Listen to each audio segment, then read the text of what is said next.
उन्होंने चिट्ठी लिखी है प्रधानमंत्री को, जगह दीजिए हम घर बनवाएंगे।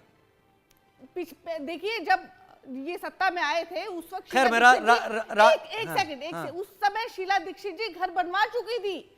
50,000 घर बवाला जी कॉलोनी में आज भी आप देख लीजिए खंडर पड़े हुए हैं, जिस पर जो है जंगली पेड़ पौधे उग गए हैं। ये आज तक जो है ये इन्होंने वो रासबिहारी जी, मैं आपका एनालिसिस जानना चाहूंगा यहाँ पर, क्या वाकई आम आदमी पार्टी को इस बात का डर है दिल में कि अगर कांग्रेस जिस तरीके से अब तक खेल रही है इस चुनाव के प्रचार के दौरान, वो अगर मजबूती से सामने आती है तो वोट केवल और केवल आम आदमी पार्टी की काटेगी, जिसमें नुकसान होगा। लिहाजा अरविंद जी ने सोचे समझे तरीके से एक नए मुद्दे को हवा दे दी। देखिए, जिस वोट पर अरविंद केजरीवाल जीत कर आए थे 2013 में या 2015 में, 2020 में, वो वोट तो एक समय कांग्रेस का था। कांग्रेस का पूरा वोट बैंक अरविंद केजरीवाल खा गए। क्या आपको लगता है वापस जाएगा? और इसमें कांग्रेस ने भी बहुत मदद की। 2013 में कांग्रेस ने सरकार बनवाई, उन्होंने फ्री का बिजली पानी दे दिया। अभी आपने देखा 2024 के चुनाव में आम आदमी पार्टी और कांग्रेस के नेता मंचों पर गल भैया डालकर वोट मांग रहे थे, एक दूसरे को महान बता रहे थे। अब दिल्ली की जनता बड़ी कंफ्यूजन में है, पशुपीस में है कि आखिर ये दोनों क्या करना चाहते हैं। कभी साथ हैं, कभी विरोध में हैं। और मुझे लगता है कि कांग्रेस इस चुनाव में बहुत ज़्यादा कोई जिस तरह से चर्चा चल रही है, कई जगह दूसरी भी चर्चा चल रही है कि कांग्रेस ही नहीं चाहती है कि कांग्रेस जीत जाए। मैंने एक बड़े पत्रकार का एनालिसिस पढ़ा था, लेकिन मैंने देखा है कि कांग्रेस के जो प्रत्याशी चुनाव मैदान में हैं वो बड़ी मेहनत कर रहे हैं, लोगों से मिलजुल रहे हैं। और बड़ी संख्या में तो कांग्रेस के नेता भी पार्टी छोड़कर बीजेपी में आ गए, उनको भी भारतीय जनता पार्टी ने टिकट दिया है। वहाँ भी बीजेपी में भी ये अलग मुसीबत है कि जो बीजेपी को गाली दे रहे हैं आप, आज वो बीजेपी के साथ मिलकर वोट मांग रहे हैं। तो दिल्ली की जनता को सही तरीके से जो दिल्ली में सरकार चला सके, ऐसा एक मुख्यमंत्री और उनकी सरकार चाहिए। और जहाँ तक देखिए, और जहाँ तक कांग्रेस की बात है, कांग्रेस ने अपना वोट बैंक खुद ही खोया था। इसमें कोई दो राय नहीं है कि शीला दीक्षित बहुत अच्छी मुख्यमंत्री थी, लेकिन जो कांग्रेस की सरकार की जो नीतियां थीं, उन्होंने बिजली महंगी की, पानी महंगा किया, एजुकेशन महंगा किया। और एक बार का एक बयान है जिसमें शीला दीक्षित जब मुख्यमंत्री, उन्होंने कहा था अगर आपको दिल्ली में रहना है तो खर्चा करना ही होगा। और अरविंद केजरीवाल सीएम बने तो उन्होंने खर्चा कम कर दिया, माफ़ी कर दिया लगभग। अगर जिस गरीब आदमी को, जिस मध्यम क्लास के व्यक्ति को अगर 200 यूनिट फ्री बिजली मिल रही है, पानी फ्री मिल रहा है, उसकी घर की महिलाओं को बस में फ्री आना जाना मिल रहा है, तो ये तो एक बहुत बड़ी उनके लिए फायदे की बात है। मुद्दा है, फ्री देना मुद्दा है दिल्ली में। लेकिन इसके साथ राजीव एक और भी बात है कि आप जो बिजली फ्री दे रहे हैं, आप जो पानी फ्री दे रहे हैं, आप जो बस में महिलाओं को यात्रा फ्री कर रहे हैं, उसका पैसा किससे वसूल रहे हो आप? दूसरे से बस वसूल रहे हो आप। अगर आप दिल्ली में देखेंगे तो जो कमर्शियल बिजली है उसके रेट क्या हैं? बसों के लगातार दाम बढ़ रहे हैं। अभी मैं चर्चा कर रहा था, मेरे एक मित्र कह रहे थे, भाई अब उसका तो हमें तो बस का टिकट दुगना हो गया है ना, दुगना हमें पैसा देना पड़ता है बस में सफ़र करने के लिए। तो एक तरफ अगर आप महिला कितनी महिलाएं रोज़ बस में सफ़र करती होंगी, लेकिन आदमी तो रोज़ सफ़र करते हैं। हाँ, इतना ज़रूर है, जो कमज़ोर वर्ग है, जिसकी आय बहुत कम है, जिनकी महिलाएं घरों में काम करने जाती हैं, दूर जाती हैं, उनके मन में आज भी केजरीवाल देवता की तरह, वो उसकी छवि नहीं टूटी आज भी। ऋषभ फिर कैसे मुकाबला करेंगे? क्या इन मुद्दों को उठाकर मुकाबला होगा? क्योंकि इस बात की कोई गारंटी नहीं है कि आम आदमी पार्टी आपको घेरने के लिए अगले दिन या आगे आने वाले दिनों में कौन सी चीज सामने रख दे और आप उलझ जाएं उनकी पिच पर। भैया, हम कोई उनके पिच पे नहीं उलझे हैं, उनकी पिच ही खुदड़ी है, उनकी पिच बर्बाद हो चुकी है। ना वो बैटिंग करने लायक बचे हैं, ना बॉलिंग करने लायक बचे हैं सर। आप ऐसा कैसे कह सकते हैं? क्या पता वही अपने को वो ज्यादा मजबूत हो और दिखा रहे हो इन चीजों को। नहीं, वो सेल्फ गोल मार रहे हैं ऐसी बातें करके। जनता तो ये पूछ रही है ना कि जो कहते थे ना लेंगे कभी गाड़ी ना मकान, कितना बदल गया इंसान। यमुना रही पुकार बेटा कब करोगे सम्मान, कितना बदल गया इंसान। तो ये जो बदला है, जो पलटू राम मेन ही बने हैं, ये पलट पलट के जो रंग बदले हैं, तो ये तो समझ में आ रहा है दिल्ली की जनता को। एक थी कांग्रेस, वो बन चुकी है दिल्ली के अंदर की, एक थी कांग्रेस, और अब ये निकले हैं ज्ञानी पुरुष आप। अच्छा, जो एक कितना बात किए हैं, बताइए आप ऋषभ, उनको भी नहीं ऋषभ पता। आप बहुत ज्यादा फ्रीबीज को सवाल लेकर, मेरा हाँ, ऋतु जी से है, मेरे सर। मेरे एक जवाब में सवाल- जोड़ लीजिएगा, आप ही को मौका दूंगा। फ्रीबीज को लेकर बहुत आप लोगों ने आरोप लगाए हैं आम आदमी पार्टी पर। अब अगर वो 2100 कहते हैं, आप 2500 दे रहे हैं, वो 2500 वरिष्ठ नागरिकों को कहते हैं, आप 3000 पे आ जाते हैं, तो कम बेश रास्ता तो वही अख्तियार कर रहे हैं आप काउंटर करने के लिए। जवाब में जोड़ लीजिएगा। बिल्कुल सर, मैं आपको बता रहा हूं, हमने कब अनाज देने की बात कही, जब देश की इकोनॉमिक 5 ट्रिलियन की ओर बढ़ी। हमने कब लोगों को मजबूत करने की बात कही, जब कोरोना में लोग मजबूर थे। दूसरी बात मैं बता रहा हूं, एक प्रश्न है मेरा रितु जी से डायरेक्ट, कांग्रेस की बड़ी मुखर प्रवक्ता है वो, उनसे एक सीधा सा सवाल है कि जिस आम आदमी पार्टी को वो आज उनके विरुद्ध लड़ रही हैं, तो वो आम आदमी पार्टी 6 में पहले ईमानदार थी, अब बेईमान हो गई, या अब बेईमान है उस समय ईमानदार थी? पॉइंट 1। दूसरा, शीला दीक्षित की जो इन्होंने कार्यकाल को गिनाया है, वो शीला दीक्षित के कार्यकाल पे जो भ्रष्टाचार हुए थे उसको ही जस्टिफाई कैसे करेंगी? क्योंकि हमें भी एक पता है सर कि आज ये कितना भी लड़ रहे हैं, दोनों झगड़ रहे हैं, भाई भाई कसाई बन बैठे हैं, लेकिन अगर सीटें कम रही और इनको गठबंधन मिलाना पड़ा तो ये जरूर मिल जाएंगे, ये एक है। यानी और आप एक मान दूसरे रहे हैं को कि जो ये कांग्रेस कुछ बीजेपी कर की रही है इस टीम बार। टीम करती थी, मिस जनता को पता है दिल्ली की ए टीम भाजपा है। नसियार साहब इसी पॉइंट पर आ जाइए। ये सारे मुद्दे के, हाँ नहीं, एक मिनट मैं आता हूं, थोड़ा सोच लीजिए उस बारे में। नसियार साहब इसी पॉइंट पर आइए। आप लोग अगर ऊंच नीच हुई तो एक बार फिर से साथ आने वाले हैं, यानी बीजेपी के दिमाग में ये बात है।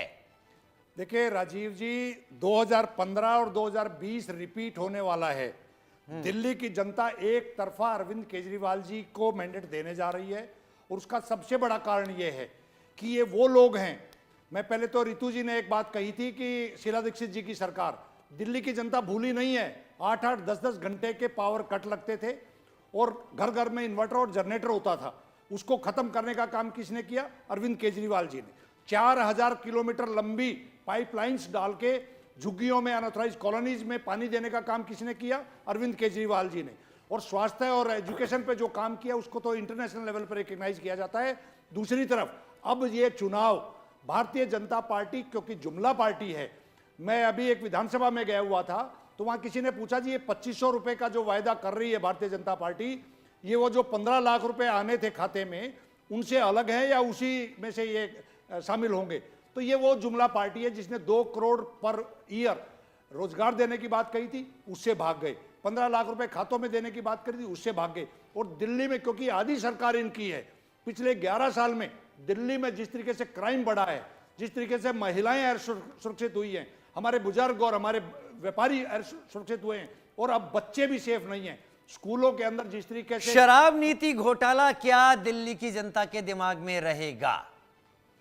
राजीव जी, ऐसा कोई घोटाला नहीं है। बार बार सर्वोच्च न्यायालय ने इस पे टिप्पणी की है। हमारे सभी नेताओं की जब बेल पे ऑर्डर आया था, मैं एज एन लॉयर ये कह सकता हूं, ये किसी तरह का कोई घोटाला नहीं, ये इनकी मनोहर कहानियां थी, इनकी एक षड्यंत्र था। किसी तरीके से अरविंद केजरीवाल जी पे भ्रष्टाचार चिपकाया जाए। अब दिल्ली की जनता बिल्कुल तो अरविंद जी के पास श्रेष्ठ वकीलों की फौज है, आप भी उनमें से एक हैं। क्यों नहीं ये केस पूरी तरीके से खत्म हो गया, चल क्यों रहा है?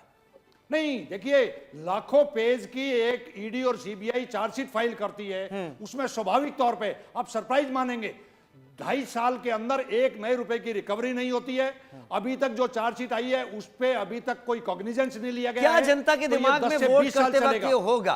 क्या जनता के दिमाग में ये मुद्दा होगा? क्या इसे बैठा नहीं दिया गया है? दिल्ली की जनता में एक ही मुद्दा है कि अरविंद केजरीवाल जी ने जो महिलाओं को फ्री बस यात्रा दी है वो भारतीय जनता पार्टी बंद कर जाए। ऋतु चौधरी समय जनता समय पार्टी ज्यादा वो नहीं सारी है। ऋतु चौधरी समय ज्यादा नहीं है। क्या चुनावों के बाद अगर समीकरण बनते हैं तो आप दोनों साथ आएंगे? सुन तो बहुत कुछ चुके हैं आप लोग अब तक। देखिए, अब जो है इस तरह की संभावना जो है वो बहुत कम है। क्यों? वजह क्या है? वजह ये है, राजनीति में तो सब कुछ संभव है। देखिए इस बात से इनकार नहीं किया जा सकता कि राजनीति में किसी भी प्रकार से पूरी तरह से नकारा नहीं जा सकता और पूरी तरह से स्वीकारा नहीं जा सकता, लेकिन जिस तरह से अरविंद केजरीवाल जी का व्यवहार रहा, उन्होंने तमाम जो है सोनिया जी के बारे में अपशब्द कहे, राहुल जी के बारे में अपशब्द कहे, जबकि वो जो है रितु जी आपके नेताओं ने तो आतंकवादी, आप देखिए सुनिए, माकन साहब की स्टेटमेंट अभी आई थी, जिन्होंने इतने फ्री इतनी वेलफेयर की स्कीमें चलाई है उनको आपने क्या बोला? जो हम उनके देखिए कांग्रेस पूरी तरीके से भारतीय जनता पार्टी की गोद पे और उससे हमेशा से अपनी फितरत से वो चूके नहीं, उनका काम क्या नहीं फितरत से आपका क्या मतलब है अरविंद जी? उनकी फितरत यही है कि पीठ में छुरा घोपना, जो कि उन्होंने शीला दीक्षित जी के पीठ में छुरा घोपा और वो जो है वहां से आए थे नागपुरिया भारतीय जनता पार्टी के साथ मिलके आप भी वही गाली गलौज कीजिए। अरविंद केजरीवाल जी दिल्ली के बेटे हैं, दिल्ली के भाई हैं, उन्होंने इतनी सारी जन कल्याण योजनाएं शुरू कर रखी है, उन्हीं जन कल्याण योजनाओं के दम पे अरविंद केजरीवाल जी एक तरफा जीतने जा रहे हैं। वो आम आदमी नहीं थे और शीला दीक्षित जी के खिलाफ तमाम उन्होंने वो काम किए जो कि बेहद शर्मनाक थे एक महिला होने के नाते। दिल्ली की जनता ने उनको नकारा था, दिल्ली की जनता ने भारतीय जनता पार्टी के साथ साथ कांग्रेस के सभी लोगों की जमानत जब्त की थी। शीला दीक्षित जी थी जो साधारण संजीव जी कोई डर है क्या इन चुनाव में? पूरी क्योंकि अरविंद केजरीवाल जी ऐसे प्रसंगों को मैं फिर वहीं लाऊंगा, इस तरीके से सामने रख दे। मैंने उनको नजदीक से देखा है, उनका इंटरव्यू भी किया है, मुझे नहीं लगता वो जानबूझकर भूलते हो। क्या कहीं कोई दिल में आंकड़ों का कुछ हेर फेर समझ में आ रहा है आम आदमी पार्टी के थिंक टैंक को? राजीव जी पूरी तरीके से एक तरफा मैंडेट आ रहा है दिल्ली का। हम अपने मुद्दों पे चुनाव लड़ रहे हैं। हम धोबियों के लिए आज जो घोषणाएं हुई हैं, जो स्टूडेंट्स के लिए घोषणा हुई है, जो गरीबों के लिए घोषणा हुई है, जो पूर्वांचल समाज के लिए घोषणाएं हुई हैं, जो महिलाओं के लिए घोषणाएं हुई हैं, जो हमारे बुजुर्गों के लिए घोषणाएं हुई है, हम मुद्दों पे हमने काम किया है, हम काम करेंगे। आपका एनालिसिस, न्यूट्रल एनालिसिस, क्या वाकई जो सोच है आम आदमी पार्टी की वो उसी फिगर पर जा सकती है या फिर इस बार मामला बहुत डाइसी है, कुछ भी हो सकता है? देखिए इस बार अरविंद केजरीवाल घिरे घिरे नजर आ रहे हैं और घिर भी गए हैं कई मुद्दों पर। सत्ता में लौट सकते हैं कि नहीं लौट सकते? मुझे बहुत देखिए अभी ये कहना बहुत जल्दबाजी होगा क्योंकि अभी वोटिंग में कुछ समय है।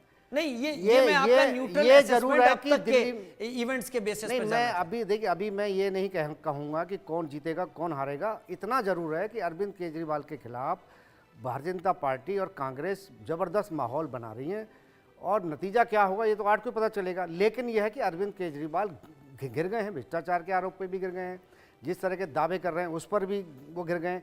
ये चुनाव उनके लिए आसान नहीं है। क्या कांग्रेस और आम आदमी पार्टी का कभी साथ कभी दूर होना, दिल्ली की जनता जिसके बारे में कहा जाता है कि ज्यादातर, मैं तो ये कहूंगा कि शायद ही कम हो यहां पर जिनको हम बिलो एवरेज समझें, लेकिन उनकी सोच के मुताबिक वो सब समझती है, क्या वो समझ रही होगी इनका नजदीक आना दूर जाना और ये वोटिंग पर इफेक्ट कर सकता है? राज बिहारी सर, देखिए वोटिंग पर तो असर पड़ेगा ही पड़ेगा, लेकिन मैंने इससे पहले भी कहा कि केजरीवाल सरकार यानी आम आदमी पार्टी की सरकार से जो लोग फ्री का माल पा रहे हैं वो उनके साथ जाएंगे नहीं जाएंगे, अब ये मुद्दों पर है आधारित है। क्योंकि सभी दल कह रहे हैं कि वो 1100, जैसे शुरू में आपने भी कहा, कोई 2100 बांट रहा है, कोई 3100 बांट रहा है, अभी अपने 8500 देने की बात कर रही है।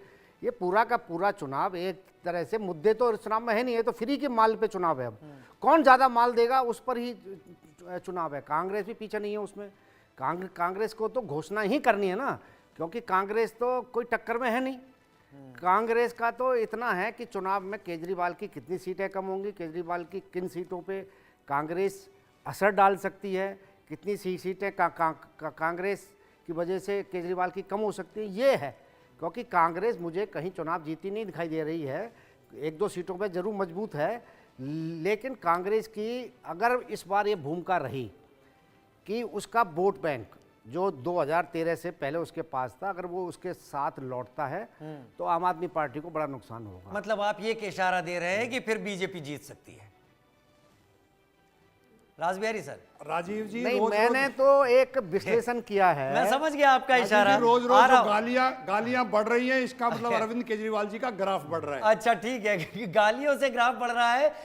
प्रधानमंत्री मोदी ने तो एक बार एक इंटरव्यू में कहा था कि मुझे भर भर के गालियां मिलती हैं, मेरी डाइट इस वक्त ये बना दी गई है। ऋषभ, क्या आपको लग रहा है कि कांग्रेस और आम आदमी पार्टी, जहां कांग्रेस ने पिछले कुछ दिनों में प्रचार में तो कम से कम अपनी मौजूदगी दर्ज करा दी है, वो अगर वोटों को बांट ले जाते हैं तो आपके लिए सेल आसान हो गई? देखिए, ना चलेगा झाड़ू सर, ना चलेगा हाथ, जनता को मिलेगा कमल का साथ, ये तय है। और एक बात मैं आपको बता रहा हूँ, चाहे वो कांग्रेस वर्किंग मॉडल हो, चाहे आम आदमी पार्टी का वर्किंग मॉडल हो, दोनों केवल सत्ता सुख की राजनीति करते आई है।